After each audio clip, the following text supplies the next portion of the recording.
चलेगी नहीं चलेगी नहीं चलेगी कर देंगे, तोड़ फोड़ शुरू कर देंगे।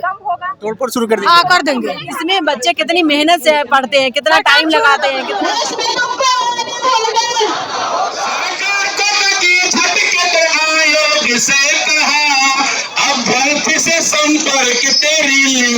ये आमरण अनशन है। आमरण अनशन उस वक्त तक चलता रहेगा जब तक सरकार हमारी बातों को मान नहीं जाती। नमस्कार, आपका स्वागत है देश के गौरव चैनल में। बीपीएससी के 17वीं एग्जाम को री एग्जाम करने के लिए पटना के गांधी मैदान में गांधी मूर्ति के पास प्रशांत किशोर, जन स्वराज के पार्टी यानी प्रशांत किशोर डटे पड़े हैं अनशन पर। और यहाँ पर आप देख सकते हैं कि आफाक अहमद भी है, जो एमएलसी है, आफाक अहमद भी है। सर, ये जो धरना स्थल है सर का, प्रशांत किशोर सर का, कब तक कायम रहेगा? कल एग्जाम तक तैयारी हो चुका है। एग्जाम से इससे लेना देना नहीं है, ये आमरण अनशन है। आमरण अनशन उस वक्त तक चलता रहेगा जब तक सरकार हमारी बातों को मान नहीं जाती है। री एग्जाम के बारे में, हमारी समस्याओं के निदान के बारे में कुछ सोचती नहीं है।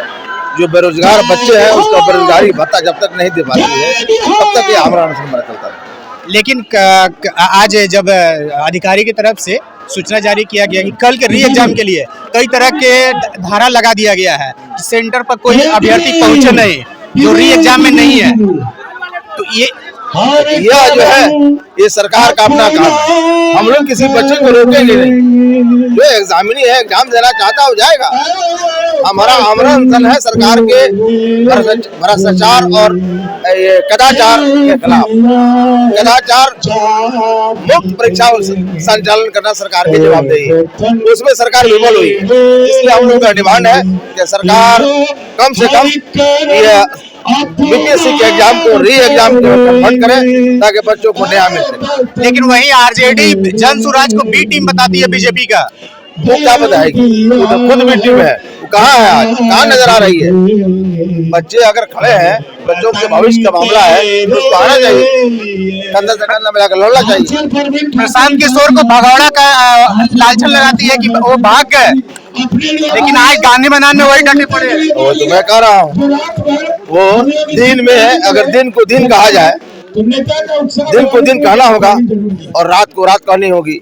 तो ये लोग दिन को भी रात कह सकते हैं और रात को भी दिन कह सकते हैं। इसलिए तेजस्वी जी युवा है, छात्र हित में उनको भी आना चाहिए, इस आंदोलन को बल देना चाहिए। इसमें तो कोई राजनीति नहीं है, बच्चों का मुस्तकबिल का मामला है, भविष्य का मामला है। हम सब लोग मिलकर सरकार के खिलाफ लड़ते। सरकार लाठी तंत्र में बदल गई है, लाठी तंत्र से लोगों को छुटकारा दिलाना है।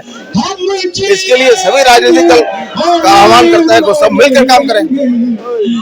आप सुन रहे थे जन स्वराज के एकमात्र एमएलसी आफाक अहमद का, जो गांधी मैदान के गांधी मूर्ति के पास धरना स्थल पर डटे पड़े हैं प्रशांत किशोर के साथ। यहाँ पर कुछ अभ्यर्थी भी हैं, लोग से बात करने की कोशिश कर रहे हैं। आप देखिए कब तक ये अनशन जारी रहेगा, क्योंकि कल एग्जाम का तैयारी, री एग्जाम का पटना कुछ सेंटरों पर हो चुका है। जब तक होगा नहीं, हम लोगों का 5 मांग पूरा नहीं होगा तब तक हम लोग यहीं रहेंगे, तब तक जारी रहेगी जब तक 5 मांग पूरी नहीं होगी। लेकिन वही एग्जाम लेने के लिए कई तरह के धारा भी लगा दिया गया है।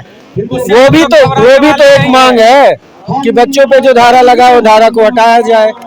जो दोषी पदाधिकारी है, जो खुद ये एग्जाम पास करके यहाँ तक पहुँचे हैं, वो धारा लगा रहे हैं। कल अगर उनके एग्जाम में होता तो वो पदाधिकारी होती, वो डीएसपी होती, वो एसपी होती, वो डीएम होते। तो वही तो बात है कि धारा हटे, जो दोषी पदाधिकारी है उन पे कार्रवाई हो और री एग्जाम पुनः सुचारू रूप से चलाया जाए। जो हमारा एक साथी इस कार्यक्रम में शहीद हो गया है, उससे बेहतर और उचित मुआवजा मिले। हमारे जो मांग है वो मांग मान लीजिए, हम चले जाएंगे। हमको कोई जबरदस्ती पढ़ाए, भाई पढ़ेंगे, लिखेंगे, घर में रहेंगे, काम करेंगे, जाएंगे, हमको क्या करना है। लेकिन एक बात है कि बीपीएससी के अभ्यर्थियों को उपद्रवी नाम दिया गया है। बीपीएससी अगर उपद्रवी है तो यहाँ जितने विद्यार्थी बैठे हैं उन पे एगो केस है। और जिन्होंने एक परीक्षा में धांधली करवाई है उनका रिकॉर्ड जाके खंगालिए ना, उनको काहे बख्शे हुए हैं? उनको प्रोटेक्शन दे रही है सरकार। यहाँ पे जितने बच्चे हैं 107 का भी धारा लगा है, किसी पे लगा होता तो वो सरकारी नौकरी का, वो भी बीपीएससी का तैयारी करते। तो उपद्रवी ये है कि उपद्रवी वो है जो सरकार से संरक्षण प्राप्त है। अच्छा, दूसरी बात हम आपसे ये जानेंगे, कितना राजनीतिक सहयोग कितना मिल रहा है, किस पार्टी से? हम लोग तो प्रशांत किशोर जी के साथ हैं, जब तक ये अनशन पर रहेंगे हम लोग यहाँ रहेंगे। बाकी अब लेफ्ट पार्टी क्या कर रही है उससे तो हमको लेना देना नहीं है, सबका अपना अपना राजनीतिक है, सब लोग अपना राजनीति कर रहे हैं। लेकिन वही आयोग तो फाइनल कर चुकी है री एग्जाम लेने के लिए पटना के कुछ सेंटरों पर। तो मुख्य सचिव से तो प्रशांत किशोर मिलवे किए थे, वो अपनी बात को रखे हैं। अब मुख्य सचिव को एक्शन लेना चाहिए, बीपीएससी के एग्जाम को फिर से पूरा एग्जाम को सेंटर कैंसिल करके नया एग्जाम की तैयारी किया जाए। आयोग कल के बीपीएससी आयोग कल के एग्जाम के लिए पटना के कुछ सेंटरों पर पूरा तैयारी कर चुकी है। अब कई तरह के धारा भी लगा चुके हैं कि वहाँ कोई और पहुँचे नहीं। देखिए, बीपीएससी आयोग अभी भी डरा हुआ है।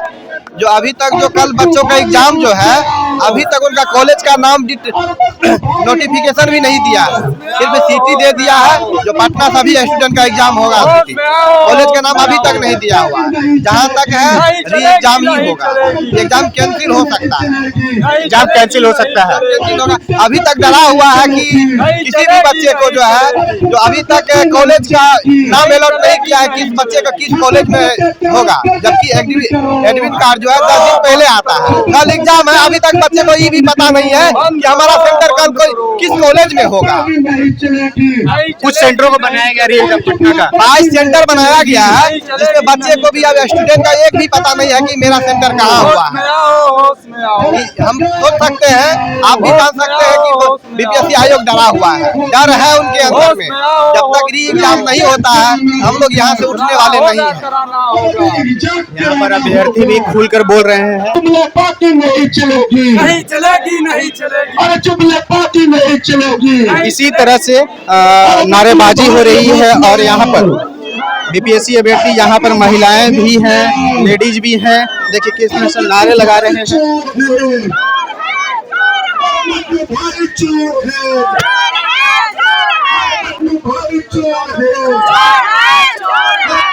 चलेगी, नहीं चलेगी, नहीं चलेगी, नहीं चलेगी, नहीं चलेगी, नहीं चलेगी, नहीं चलेगी, नहीं चलेगी, नहीं चलेगी, नहीं चलेगी, नहीं चलेगी, नहीं चलेगी। आपको क्या उम्मीद लगता है कि कल री एग्जाम कैंसिल होगा, जो कल कुछ सेंटरों पर हो रहा इसके लिए तो हम लोग बैठे हुए, कैंसिल होना चाहिए। अब नहीं करते हैं तो वो क्या कमी है उनके अंदर। लेकिन आयोग पूरा तैयारी कर चुकी है 22 सेंटरों पर एग्जाम लेने के लिए। तो वो आयोग तैयारी कर रहे हैं, तो बच्चे भी बहुत दिनों से डिमांड कर रहे हैं, उन्हें मानना चाहिए री एग्जाम के लिए, क्योंकि पेपर लीक वहीं से होता है। जब इतने बड़े आयोग हैं तो वो पेपर लीक नहीं हो इसके लिए क्यों नहीं सुरक्षा कर पा रहे हैं? देखिए स्टूडेंट के साथ खिलवाड़ नहीं करना चाहिए। इसमें पार्टी और पॉलिटिक्स कोई मायने नहीं रहा, कोई मतलब पॉलिटिक्स नहीं होनी चाहिए। आप लोग भी इसका सपोर्ट कीजिए, मतलब सरकार तक बात पहुंचाइए। री एग्जाम होना चाहिए, बच्चों के भविष्य के साथ खिलवाड़ नहीं होनी चाहिए। मात्र कुछ ही घंटा बचा हुआ है, जो करना ही पड़ेगा। जब तक नहीं करेंगे हम लोग यहीं पे नहीं करें तो हम आंदोलन कर देंगे, तोड़ फोड़ शुरू कर देंगे, तोड़फोड़ शुरू कर हाँ कर देंगे। लेकिन आप देखिए गाने में एक बच्चे चले भी गए, बताइए आप लोग। मीडिया बंधु को भी चाहिए कि सरकार तक बात मतलब पहुंचाए पुरजोर से। सब लोग का सपोर्ट चाहिए, बच्चे तो सब लोग हैं। जो एक लड़का था उसने सोनू कुमार, वो अपना सुसाइड किया इसके वजह से। फिर भी आज वो लोग जाग नहीं रहे, नहीं देख रहे हैं कि बच्चे कहाँ जा रहे हैं, कैसे डिप्रेशन में आके सुसाइड कर रहे हैं। फिर भी उनको नहीं हो रहा है कि री एग्जाम करा। मुआवजा तो बनता है, मुआवजा तो बनता ही है, उसके घर में नौकरी भी दे। सिर्फ सोनू के घर के लिए मुआवजे पैसे से बच्चा भी दे, उसे नौकरी भी दे उसके घर में, क्योंकि उसके घर में दूसरा कोई कमाने वाला नहीं, उसके घर में नौकरी भी दे। वैसे में तो सारे बच्चे डिप्रेशन में आके सुसाइड कर लेंगे, ऐसा ही चलता रहा तो। इसलिए बच्चों के भविष्य के लिए खिलवाड़ नहीं करें, वो फिर से री एग्जाम कराएं और आगे से ये चीज देखें कि फिर पेपर लीक किसी एग्जाम में ना हो। ये तो हर एग्जाम में हो रहा है, या वो दरोगा का हो, या नीट का हो, या बीपीएससी का हो, हर एग्जाम में हो रहा है। बीपीएससी एकमात्र एग्जाम था जहां चोरी नहीं होता था। चोरी नहीं होता था इतने में, इसमें बच्चे कितनी मेहनत से पढ़ते हैं, कितना टाइम लगाते हैं, कितना, लेकिन अगर ऐसे में अगर लीक हो रहा है, बच्चे जो कमजोर गरीब बच्चे हैं वो तो उनका मनोबल टूटेगा ना, कि भाई जो पैसा से सेटिंग कर ले रहा है उनका पेपर लीक होके वो निकल जा रहे हैं और बाकी लोग तो ऐसे ही रह जा रहे हैं। इसलिए इस चीज को खत्म करना ही होगा। किस तरह से पूरे जोशो जोश में है यहाँ के अभ्यर्थी, बीपीएससी अभ्यर्थी, महिलाएं भी थी, लेडीज भी थी, जो अपनी बात खुल कर रखी है। पटना के गांधी मैदान में जो गांधी मूर्ति है, यहाँ पर प्रशांत किशोर के साथ अनशन पर बैठी हुई हैं महिलाएं भी। और आप भी कमेंट कर जरूर बताएं कि क्या यह कल का एग्जाम, री एग्जाम कैंसिल करना जरूरी है कि नहीं है। तब तक के लिए धन्यवाद, नमस्कार।